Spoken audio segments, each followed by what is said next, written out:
A poor widow was dragged out of her own home in front of the entire village. Her little son cried as strangers threw their clothes into the dirt. The village chief laughed while his men nailed a wooden sign to her gate. "From today," he shouted, "this land belongs to us." The broken widow looked at the soil one last time and whispered through her tears, "The land remembers every injustice. One day, it will decide who its true owner is." Everyone laughed. No one believed her. But 5 years later, luxury vehicles rolled into the same village.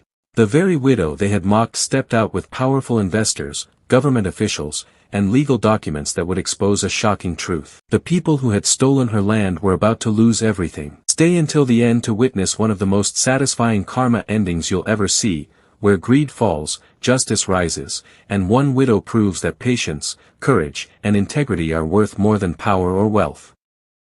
The entire village stood in silence, as 4 strong men dragged a crying widow out of her own home. She begged them to stop. She begged them to think of her little son. But no one moved. No one spoke. And as the village chief's eldest son nailed a wooden board across her front door, he laughed and shouted, "From today, this land belongs to us. You are nothing but a poor widow with no rights." The widow wiped away her tears. She looked at the crowd, then at the dry soil beneath her feet. With a trembling voice, she whispered words no one would ever forget. "The land remembers every injustice. One day, it will decide who truly belongs here." The villagers laughed. None of them imagined that exactly 5 years later, the same widow would return as the legal owner of every acre they had stolen. In the peaceful village of Nkokandru, nestled between rolling green hills and fertile farmland, lived Amahle Ndlovu. Amahle was known for her gentle heart. She greeted everyone with kindness. She never allowed anyone to leave her home hungry.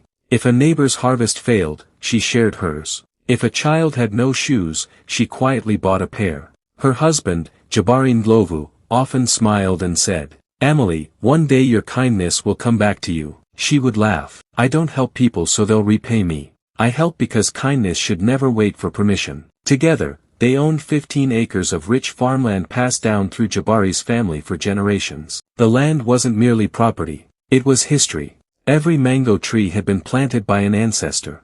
Every stone held a memory. Every harvest told another chapter of the Ndlovu family's story. Their greatest treasure, however, was not the land. It was their 8-year-old son, Tendai. Every evening after school, Tendai raced through the fields with his father, chasing goats and laughing beneath the setting sun. Life wasn't luxurious, but it was peaceful. Until one terrible afternoon, Jabari left to deliver sacks of maize to the neighboring town. As heavy rain covered the dusty roads, a speeding truck lost control while crossing an old wooden bridge. The bridge collapsed. The river swallowed everything beneath it. By nightfall, the village elders walked slowly toward Amahle's house. The moment she saw their faces, she knew. She collapsed before they spoke a single word. The funeral lasted 3 days. The entire village attended. People cried. They embraced Amahle. They promised she would never face hardship alone. But promises made beside graves are often forgotten once the mourners return home. Within weeks, everything changed.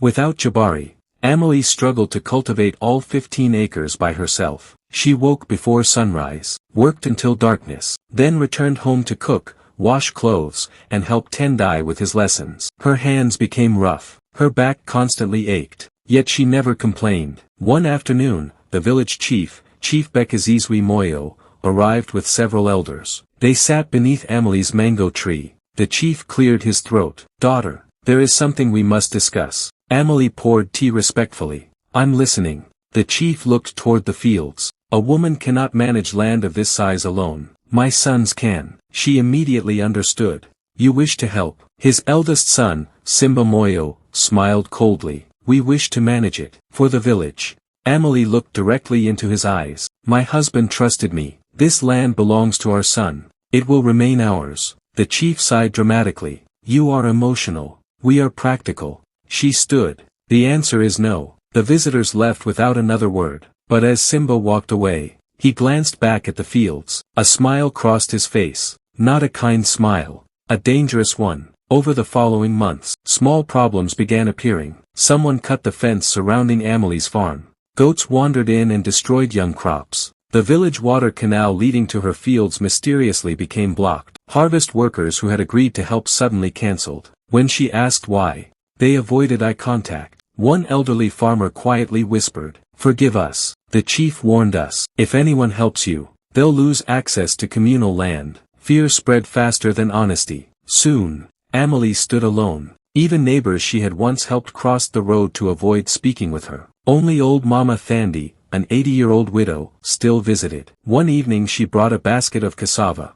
"Amahle, I've lived long enough to recognize greed. The chief doesn't want to help you. He wants your land." Amahle nodded sadly. "I know, but I won't surrender." Mama Thandi gently held her hands. "Then prepare yourself, because greedy people rarely stop after hearing the word no." The warning proved true. A month later, Chief Moyo called a public village meeting. Nearly everyone attended. Amahle stood quietly with Tendai beside her. The chief raised an old document. "Our ancestors made one thing clear. When a man dies, land should return to the clan unless another male relative manages it." Amahle frowned. "My husband left legal ownership documents. The district office registered the land in both our names." Simba laughed loudly. "Government papers. Our traditions are older." Several frightened villagers nodded.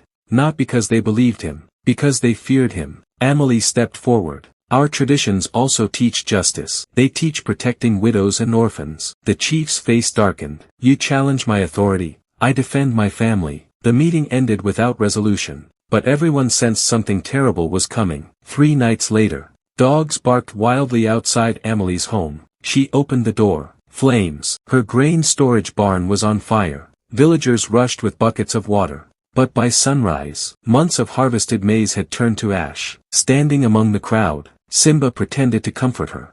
"What terrible luck." Amahle looked into his eyes. For one brief second, she saw satisfaction, not sympathy. She realized then, this wasn't bad luck. Someone wanted to break her spirit. With no harvest to sell, money quickly disappeared. School fees became impossible. One evening Tendai quietly removed his school uniform. "Mama, I'll stop studying.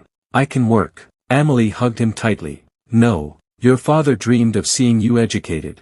I'll sell everything before I sell your future." The next morning she walked to the district office to seek legal help. But corruption waited there too. A clerk glanced at her file, then casually closed it. "Come back another day. I've already come 5 times. We're busy."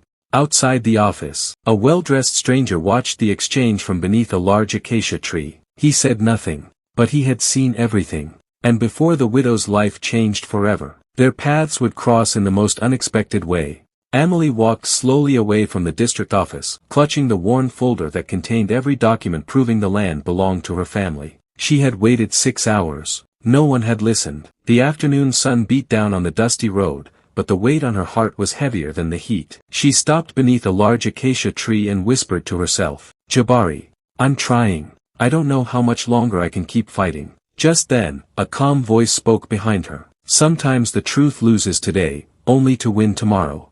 Amahle turned. The well-dressed man she had noticed earlier stood a few steps away. He looked to be in his early 60s. His gray beard was neatly trimmed, and his eyes carried the quiet confidence of a man who had seen both hardship and success. "My name is Kofi Mensah," he said politely. "I couldn't help overhearing what happened inside." Amahle sighed. "I'm sorry you had to witness that." Kofi smiled gently. "You don't owe me an apology. You were treated unfairly." She looked at him curiously. "Are you a lawyer?" He chuckled. "No. But I've spent 40 years buying and protecting farmland across Africa. I also know something about dishonest people." Amahle remained silent. She had learned not to trust strangers too quickly. Kofi seemed to understand. He reached into his briefcase and handed her a business card. It read, "Mensah Agricultural Development Group, Accra, Ghana. I'll be staying in Kokandra for a few weeks. If you ever need honest advice, my door is open." Amahle thanked him and continued home. She didn't know it yet, but that brief meeting would one day change her destiny. Meanwhile, Chief Bekazizwe Moyo was growing impatient. Inside his large compound, he sat with his sons around a wooden table. Simba slammed his fist down. "Why is she still refusing?" Chief Moyo smiled coldly. "Because she still has hope. And hope," he lifted his cup slowly, "must be destroyed before people surrender." His younger son, Uwazi, looked uneasy. "Father, isn't this going too far?" Chief Moyo's face hardened. "Do you enjoy living in a small village? That land borders the new highway. In a few years, it will be worth millions." Simba grinned. and once we own it, we'll become the richest family in the region. Neither of them noticed that an elderly servant standing outside the doorway had heard every word. A week later, the servant quietly visited Mama Thandi. By evening, Mama Thandi had shared the truth with Amahle. So that's why they want the land, Amahle whispered. It isn't tradition. It's greed. Mama Thandi nodded. They already know something the rest of the village doesn't. A major agricultural company plans to build a processing center nearby. The value of your land will multiply. Amahle stared across her fields. Suddenly, everything made sense. The threats, the lies, the pressure. They had never wanted to protect tradition. They wanted wealth. Determined to fight back, Amahle returned to Kofi Mensa. His temporary office overlooked hundreds of acres of farmland. Workers greeted him with respect. He welcomed Amahle warmly. I hoped you'd come. She placed her documents on his desk. I need advice. Kofi spent nearly an hour reading every page. Finally, he looked up. These papers are genuine. Legally, the land belongs to you and your son. Then why won't anyone help me? He sighed. Because corruption often speaks louder than justice. He leaned forward. But corruption has one weakness. It leaves evidence. He handed her a notebook. From today onward, write down everything.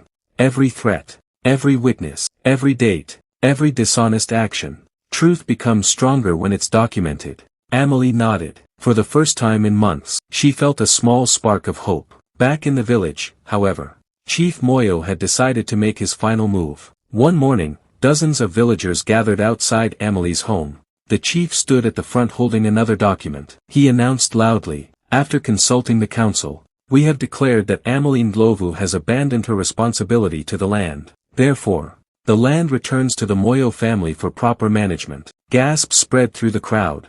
Amahle stepped forward. That decision is illegal. Simba smirked. According to whose law? The government's. Chief Moyo laughed. The government is far away. We are here. Without warning, four strong men forced open her gate. They began carrying her furniture outside. Tendai cried as his schoolbooks were thrown into the dirt. Mama, my books. Amahle tried to stop them. Simba shoved her backward. You've lost. She stood again. This land belongs to my son. One of the men ripped the framed photograph of Jabari from the wall and threw it onto the ground. The glass shattered. Tendai rushed forward, picked up the broken photograph, and held it tightly against his chest. Through tears, he whispered, they're breaking Daddy's home. Even some villagers lowered their heads in shame, but fear kept them silent. Finally, Amahle and Tendai were pushed beyond the boundary of their own farm. Simba nailed a large wooden sign to the gate, property of the Moyo family. Then he laughed, go wherever you want. No one will give shelter to people who challenge the chief. As Amahle stood on the dusty road, clutching her son's hand, she looked at the crowd. Many of those watching had once shared meals in her home. She had helped them during droughts. She had cared for their children. Yet not one person stepped forward. Only Mama Thandi slowly walked to her. The old widow removed the only blanket she owned and wrapped it around Tendai. My child, you may have lost your house, but never lose your dignity. Amahleh's eyes filled with tears. I don't know where we'll go. Mama Thandi pointed toward the distant hills. Go to the city. Protect your son. One day, the truth will bring you home. That very evening, Amahle and Tendai boarded an old bus heading toward Nairobi. Everything they owned fit into 2 worn bags. As the bus pulled away, Tendai looked back through the dusty window. Our farm is disappearing. Amahle kissed his forehead. No, my son. Our farm is waiting. I promise you, we will return. Not with anger, but with justice. Unseen by them, another vehicle followed the bus at a distance. Inside sat Kofi Mensa. He watched silently, then turned to his assistant. Find them a place to stay. Pay for the boys' education. But don't tell them who helped. The assistant looked surprised. Why keep it secret? Kofi smiled. Because real kindness asks for nothing in return. The years that followed tested Amahle in every possible way. She worked as a cleaner during the day. At night, she sold homemade bread outside bus stations. She never missed one of Tendai's school meetings. She saved every extra coin. Meanwhile, Tendai studied harder than ever. He remembered every insult, every tear, every promise his mother had made.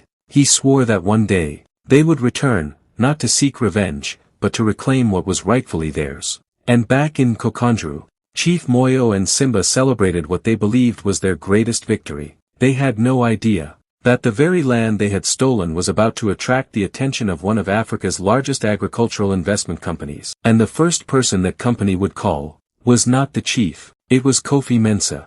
5 years passed. The once heartbroken widow was no longer the frightened woman who had left Nkokandra with nothing but 2 bags and a promise. Amahle Ndlovu had changed. She still lived simply. She still woke before sunrise. She still prayed before beginning each day. But now, she managed one of the most successful agricultural training centers in Nairobi. The opportunity had come quietly. A year after arriving in the city, Kofi Mensah finally revealed himself. He had watched Amahle from a distance. He had seen her refuse to beg. He had seen her work 3 jobs without complaining. Most importantly, he had seen her honesty. One afternoon, he had asked her, "If someone returned everything that was stolen from you today, what would you do?" Amahle had answered without hesitation, "I would plant again." Kofi smiled. "And if I gave you $1 million?" She laughed softly. "I'd still plant. I know nothing except farming." That answer convinced him. He offered her a position managing a small demonstration farm. Within 2 years, she doubled its production. Within 4, she was training hundreds of widows and young farmers every year. She never forgot where she came from. Every woman who entered the center heard the same words: "People may take your house, they may take your land, but never allow them to take your hope." Meanwhile, Tendai had grown into a confident young man. At 13, he had become the best student in his class. At 16, he earned a scholarship to study agricultural science. By the age of 18, he stood proudly beside his mother, helping farmers use modern irrigation and sustainable farming techniques. Every success reminded him of the promise they had made on the bus years ago. "We will return." Back in Nkokandra, things were not going as Chief Bekazizwe Moyo had imagined. The new highway had indeed been completed. The land around the village had become extremely valuable. But greed had divided the Moyo family. Simba wanted to sell the land quickly. His younger brother Lwazi wanted to keep farming. Arguments became daily battles. Even worse, the harvests began to fail. The rich soil that Jabari and Amahle had carefully cared for over many years was now exhausted. Trees had been cut down carelessly. The irrigation channels had been neglected. The once beautiful farm looked tired. One evening, Simba shouted, "This land has brought us nothing but problems." Chief Moyo slammed his walking stick against the floor. "Be patient. Our big opportunity is coming." That opportunity arrived sooner than expected. The government announced a major agricultural development project. An international consortium planned to build Africa's largest food processing and export center. The chosen location, Nkokandra. Hundreds of jobs, new roads, schools, hospitals. But there was one condition. The company would only negotiate with the legal owners of the surrounding farmland. Chief Moyo smiled confidently. "We've already won." A week later, luxury SUVs rolled into the village.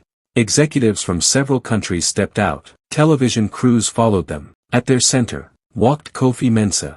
The villagers whispered excitedly, "The famous businessman is here." Chief Moyo welcomed him with a broad smile. "Mr. Mensah, welcome. We've prepared all the ownership documents." Kofi accepted the folder without speaking. He opened it slowly, read every page, then quietly closed it. "I'm sorry." The chief frowned. "Is something wrong?" Kofi looked directly at him. "Everything is wrong." The crowd became silent. Kofi continued, "These documents are fraudulent." Shock spread across the gathering. Chief Moyo forced a laugh. "There must be a mistake." "There isn't." Kofi nodded toward the convoy. Another vehicle slowly pulled into the village. The door opened. Out stepped Amahle. She wore a simple green dress. No expensive jewelry. No arrogance. Just quiet confidence. Beside her stood Tendai, now a tall young man. The entire village gasped. Some couldn't believe their eyes. Mama Thandi burst into tears. "My daughter. You came home." Amahle hugged the elderly widow tightly. "I promised I would." Chief Moyo's face turned pale. You have no right to be here." Kofi smiled calmly. "Actually, she has every right." He handed a thick file to the government land commissioner. The commissioner adjusted his glasses and began reading. 5 years ago, the forced transfer of this property violated national land laws. The signatures submitted afterward were forged. The witnesses listed were never present. The village council exceeded its legal authority. He looked up. Therefore, the transfer is declared null and void. This land has always remained the legal property of Amahle Ndlovu and her son, Tendai. The crowd erupted. Some villagers cheered. Others covered their mouths in disbelief. Chief Moyo staggered backward. No, this cannot be happening. The commissioner continued. Furthermore, following an investigation into fraud, intimidation, destruction of property, and illegal eviction, criminal charges will be filed against those responsible. Police officers stepped forward. Simba tried to run, but two officers stopped him before he reached the gate. Silence filled the village. The same place where Amahle had once been humiliated, now watched justice unfold. Chief Moyo slowly approached her. His proud voice had disappeared. We were wrong. Please, forgive us. The villagers waited. Would Amahle humiliate him the way he had humiliated her? She looked toward the old mango tree where she and Jabari had once shared evening meals. Then she quietly answered, I forgive you. The crowd looked stunned. But forgiveness, she continued, does not erase consequences. The law will decide your punishment. I won't. Even Kofi smiled proudly. That is the difference between justice and revenge. Several months later, the court officially restored every acre of the Ndlovu farm. Chief Moyo and Simba were convicted of fraud, forgery, unlawful eviction, and destruction of property. They were removed from positions of authority. The stolen wealth they had gained through illegal land deals was confiscated. Many expected Amahle to sell the farm immediately. Instead, she surprised everyone. Standing before the villagers, she announced, this land fed my family. Now it will feed many families. With Kofi Mensah's partnership, she established the Ndlovu Agricultural Cooperative. Widows received free farmland to cultivate. Young people were trained in modern farming. Former laborers became landowners through fair partnership programs. Even families who had once been too afraid to help Amahle were welcomed. One afternoon, an elderly villager asked, after everything we did, why are you helping us? Amahle smiled. Because if pain only creates more pain, then evil wins. But if pain creates compassion, hope wins. Years later, Nkokanjira became one of the most prosperous farming communities in the region. Children attended new schools. Farmers earned fair incomes. The village clinic expanded into a modern hospital. At the entrance to the cooperative stood a large stone engraved with these words. Greed may steal the harvest for a season, but justice always owns the land. Every visitor stopped to read it, and every child knew the story of the widow who had once been thrown out with nothing, only to return, not with hatred, but with wisdom, not with revenge, but with justice, and not to destroy those who had wronged her, but to build a future where no widow, no orphan, and no honest farmer would ever lose their home again. Because in the end, the land remembered, just as Amahle had promised. If you were Amahle, would you have forgiven the people who stole your home, or would you have sought revenge? Share your thoughts in the comments below.